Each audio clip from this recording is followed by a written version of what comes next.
Ռուսական բանտում պահվող ուկրաինական բանակի ՍՊԱ Գերագույն ռադայի պատգամավոր Նադեժդա Սավչենկոին ազատ արձակելու պահանջին միացան նաև Հայաստանում։ Ռուսաստանի դեսպանատան դիմաց բողոքի ակցիա անցկացվեց։ Ամբողջ աշխարհի աչքի առաջ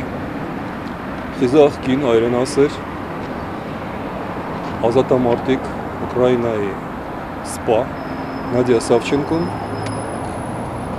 դատվում է խայտառակ պայմաններում։ Կինեմ այսօր մարտի 8-ի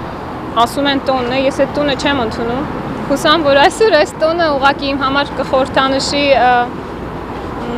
ազատ մտածող կնոջ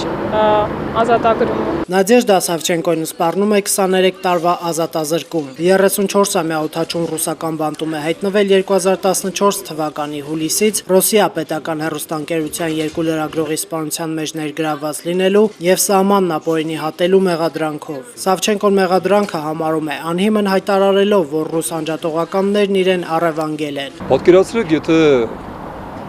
Հայաստանի տարածքում ադրբեջանցիների դիվերսիոն խումբը առևանգի հայ ՍՊԱ-ի, տանի Ադրբեջան եւ դատի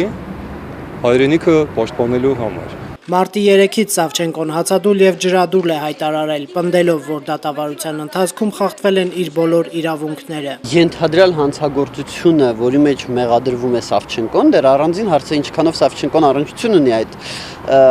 դեպքերի հետ, բայց տեղի ունեցել Ուկրաինայի տարածքում, հա։ Ընդ որում այն տարածքում, որը անգամ Ռուսաստանի պաշտոնական տեսակետով է Ուկրաինայի տարածք։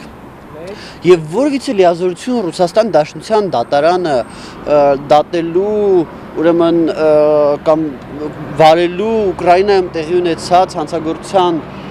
վարույթը որևիցե լիազորություն չունի։ Անհետ ինչ աբսուրդ իրավիճակ է։